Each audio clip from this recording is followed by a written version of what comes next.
Hey, hey, hey, Fit Mama. Jen Oliver here, your host of the Fit Mama podcast.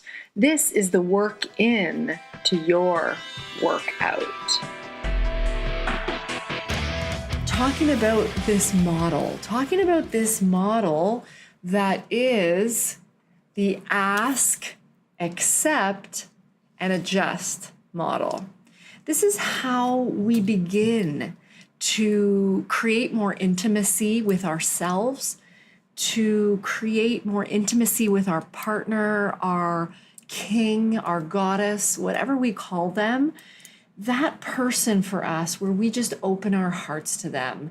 And I wish upon everyone that they feel comfortable enough to be able to open up. And if you haven't yet found that right person to open up to, it's okay. Don't worry, they're out there. Just be you and don't compromise yourself, because that's when you get into situations that you don't want to be in and you end up with people you don't want to be with. So really getting clear on your values, as we talked about in the first part, and being able to fully surrender. And there's sort of a hand motion even that comes with surrender. And in my personal life, Jen Oliver life, when I was really in a lot of pain, in a lot of struggle, in a lot of frustration, I finally let go. And I put my arms up high above my head, open to what was possible, open to who could guide me back to me. Back to where my gifts are of value and how may I serve is really what I was just open to at a time in my life where I was struggling. And being able to serve, there are so many ways we can serve. There are so many opportunities for us to share what we have, our voice, what we believe in, how we can spread love. At least that's in my experience. And yet I felt like I had to hide or shut down or be different and fit in. All my life, I wanted to fit in. And when I finally realized, as the good quote says, I was born to stand out. When I finally realized that was my gift, that I didn't need to fit into some sort of model that was put out there as a role model to me. I didn't feel aligned with any role models. And when I finally just let go and surrendered and put my arms up and just said, how may I serve? And this is when all the greatest gifts came to me. Not really came to me to have, but came to me to bounce off and show others what was possible for them. I opened up my heart, which is part of the model. If you can see in the center of that model, it's a heart inside a heart inside a heart inside a heart, where you first ask, what do you need from me? Ask that king or queen in your life. Ask that him or her or it, whatever they go by. Ask them, what do they need from you? And ask them for what you need from them. I love this. I love when you do this. This doesn't make me feel good. Stop doing this, please. Right? Guiding them. Then letting go of control and accepting however they want to shower you with love.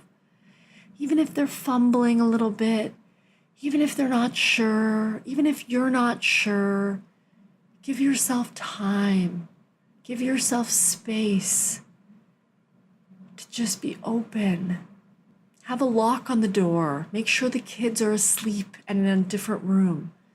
And then open yourself up to creating magic with your choice in man or woman to have your children with or to parent your children with? Who is that one or two other people you let close? Anything that goes for you, but at least one person to feel connected in a deep, meaningful, loving, generous, magnanimously unconditional, loving way to open up to them. To not be okay if they don't treat you like their queen or king. To not be okay treating them as less than your queen or king. Because I see it all the time, women treating their men with disrespect, talking down to them, talking to them like they're another child. And I'll say right now, many men or women deserve to be treated or talked to like they're a child because they're acting like a child. So whoever's out there, don't act like a child. Act playful and childlike, yes, but don't act like another child your partner is meant to parent, because you know better than that. Respect yourself more than that. So once you ask, once you accept, then adjust as needed. Along the way, when things feel good or they stop feeling good, or you want to try something new, ask him or her, what would that be like?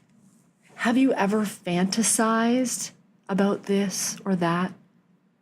Have you felt open enough to talking to your partner, to your significant other, to your man, your woman, your king, your queen? Have you asked them what you want to ask?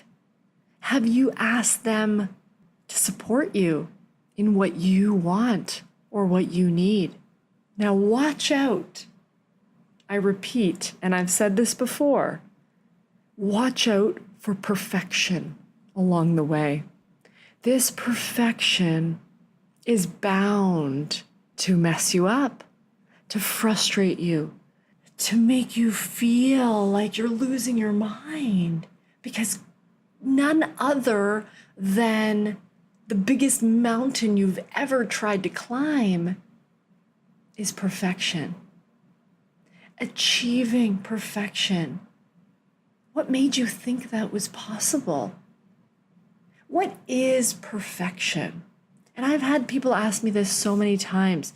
I mean, right here, right now, with this very book, right, that sits in front of me every day, people ask me, how do I know when I should write my book, when I should publish my book? How do I know when it's perfect? How will I know when it's perfect timing to have my baby? How will I know he or she is the perfect one for me? There's no perfect. So you're setting yourself up truly for failure. This book is so far from perfect. I read it over and over because I'm always looking for quotes, because I have so many quotes in this book that I could write forever. And I'm writing another book already, and there's more. And my own quotes, the things I came up with through synthesizing of all the experience, education, books I read, studies or journals I read, statistics, etc.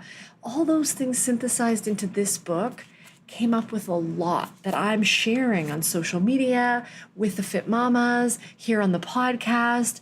And what truly is coming to me every time I open this book is that I see something else I could have done differently. I could have changed this. I could have written that. I could have added that. Is that a spelling? Is that a punctuation mistake? Is there another mistake? Maybe. And yet I paid 2, actually 3 editors for this book. And yet I still find mistakes, including myself. And I've been putting off doing a reprint, doing a redo, because I find every time I look, I find more. So it seems never ending. And at the end of the day, what's the point? If someone's reading it, they get the point. At the end of the day, I'm not seeking perfection, because it's a mountain that I only find myself climbing up, but I never reach the top, and I don't reach the other side, so I can coast down a bit. It keeps me pushing, and I don't want that anymore. And my personal self, I don't feel the need to push in that way, because I find when I let go, things come.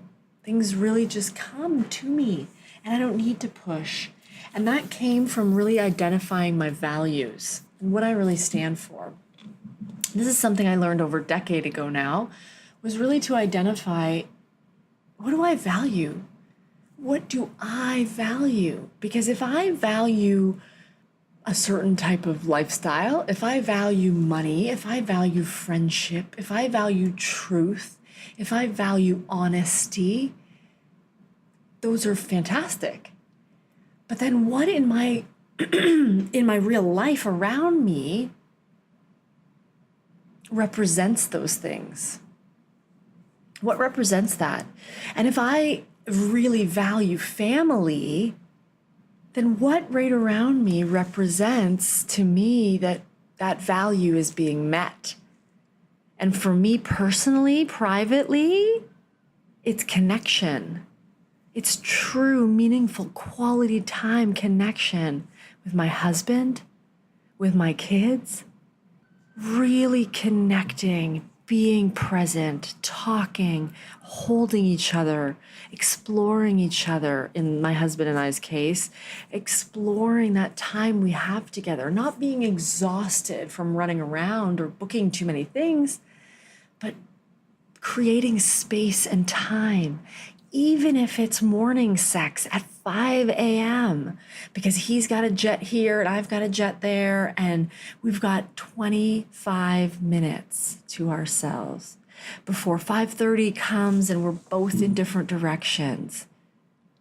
We have that moment where he gets to touch me, tickle me, feel me, reach me in places where, when will we get another chance, right? Where and when, if not today? And are you ceasing every moment of your life and just being fully present there, knowing that this day is here for you? This body, this one, look down, just feel it, close your eyes and get inside of this beautiful body that's here for you. It's always here for you. And if you can open up yourself to touching yourself, feeling yourself, asking yourself what feels good, opening up to what could feel good, if it didn't have to look like a certain thing, if you weren't worrying about perfection before you could turn on the lights, before you could open your legs, before you could really let him or her explore the depths of you, physically, metaphysically, opening yourself. The gift is here for you to give and for you to receive. In all your glory, just let yourself receive, because it feels so good and you deserve it so much. Adjust along the way, and then ask and do it all over again. There's an adjustment that has to happen, but there's 2 steps forward, 1 step back. Maybe that didn't feel so good. Maybe I'm not ready yet. Maybe let's try this. Maybe let's watch this. Show me what you watch. Show me what you fantasize about. Show me what you want. Put my hand where you want it. Ask again and adjust and be open to what's possible, for the magic to open up in your life with your intimacy not only with your other, with yourself. With yourself, because you're here for you in this one life. You spend the most time with you. Yes, you spend the most time with you. Let yourself feel yourself. Let yourself talk to yourself with love each and every day, and let it feel good. I gotta go and get my kids, but this has been a slice. I am gonna finish this podcast. You are gonna hear next on part 3. This is part 2. Go back and hear part 1. We are in a 4-part series. Chris, my husband, is coming on. Literally, not literally, onto the podcast. He's coming to talk to you and me, and I can't wait.